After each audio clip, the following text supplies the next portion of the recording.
അസ്സലാമലൈക്കും നമ്മുടെ ചാനലിലെ പുതിയൊരു വീഡിയോയിലേക്ക് എല്ലാവർക്കും സ്വാഗതം കേട്ടോ. ഇതൊരു 6 ദിവസം മുന്നേ ഞാൻ നമ്മുടെ ചാനലിൽ 10 മണി കുത്തിവെക്കുന്ന ഒരു വീഡിയോ ഇട്ടിരുന്നു കേട്ടോ.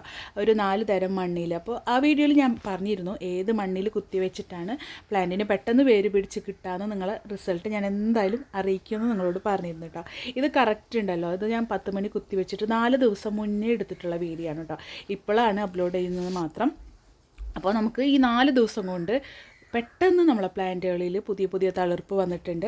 അപ്പോൾ ഏത് മണ്ണിൽ കുത്തിവെച്ചിട്ടാണെന്ന് നിങ്ങളെ കാണിക്കണമല്ലോ. അപ്പോൾ ആ വീഡിയോ കാണാത്തവരുണ്ടെങ്കിൽ ജസ്റ്റ് ഒന്ന് കയറി കണ്ടോളൂ കേട്ടോ, എന്നാലും നിങ്ങൾക്കത് കറക്റ്റ് മനസ്സിലാവുള്ളൂ. ഇത് ഈ ഒരു പോട്ടിലത്തെ പ്ലാന്റുകൾ നിങ്ങൾക്ക് കണ്ടാൽ നിങ്ങൾക്ക് മനസ്സിലാവും പുതിയ തളിർപ്പുകൾ വന്നിട്ടുണ്ട് കേട്ടോ. മറ്റുള്ള പോട്ടിലത്തെ പ്ലാന്റ്സുകൾക്കൊന്നും പ്രശ്നങ്ങളൊന്നുമില്ല, എല്ലാം നല്ല ഫ്രഷായിട്ട് നിൽക്കുന്നുണ്ട്. പക്ഷേ പുതിയ തളിർപ്പും പുതിയ ബ്രാഞ്ചസും വന്നിട്ടുള്ളത് ഈ ഒരു പോട്ടി മിക്സിയിലുണ്ടാവും കേട്ടോ. ഈ പോട്ടി മിക്സ് എന്ന് പറയുന്നത് നമ്മൾ ചകിരിച്ചോറ്, എംസാൻഡ്, മണൽ, ഗാർഡൻ സോയിൽ, ചകിരിച്ചോറ് ഇതെല്ലാം കൂടി മിക്സ് ചെയ്തിട്ടുള്ള പോട്ടി മിക്സാണ് കേട്ടോ. അപ്പോൾ അത് നമ്മൾ വാക്ക് പാലിക്കാൻ വേണ്ടിയിട്ടാണ് കേട്ടോ ഇന്നത്തെ വീഡിയോ. അന്ന് ഞാൻ എല്ലാവരോടും പറഞ്ഞിരുന്നു റിസൾട്ട് എന്തായാലും നിങ്ങളെ കാണിക്കുന്നു കേട്ടോ. അപ്പോൾ നിങ്ങളും ഇതേപോലെയൊക്കെ ഒന്ന് ട്രൈ ചെയ്ത് നോക്കാം. അതുപോലെ നിങ്ങൾക്ക് ഏത് മണ്ണിൽ കുത്തിവെക്കുമ്പോഴാണ് 10 മണി പെട്ടെന്ന് വേര് പിടിച്ച് കിട്ടാമെന്ന് നിങ്ങൾ ജസ്റ്റ് ഒന്ന് കമൻറ്റ് ചെയ്തോളൂ കേട്ടോ.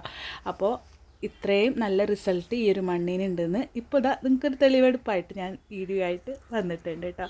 അപ്പോൾ പിന്നെയും പറയാണ്, ഇതിന് മുന്നത്തെ ഒരു 6 ദിവസം മുന്നത്തെ വീഡിയോ ആണ് കേട്ടോ 10 മണിയിൽ. അപ്പോൾ ആ വീഡിയോ കാണാത്തവരുണ്ടെങ്കിൽ ജസ്റ്റ് ഒന്ന് കയറി കണ്ടോളൂ കേട്ടോ. അപ്പോൾ വീഡിയോ ഇഷ്ടപ്പെട്ടാൽ ലൈക്ക് ചെയ്യുക, ചാനലൊന്ന് സബ്സ്ക്രൈബ് ചെയ്യുക. അപ്പോൾ എല്ലാവർക്കും താങ്ക് യു ഫോർ വാച്ചിങ്.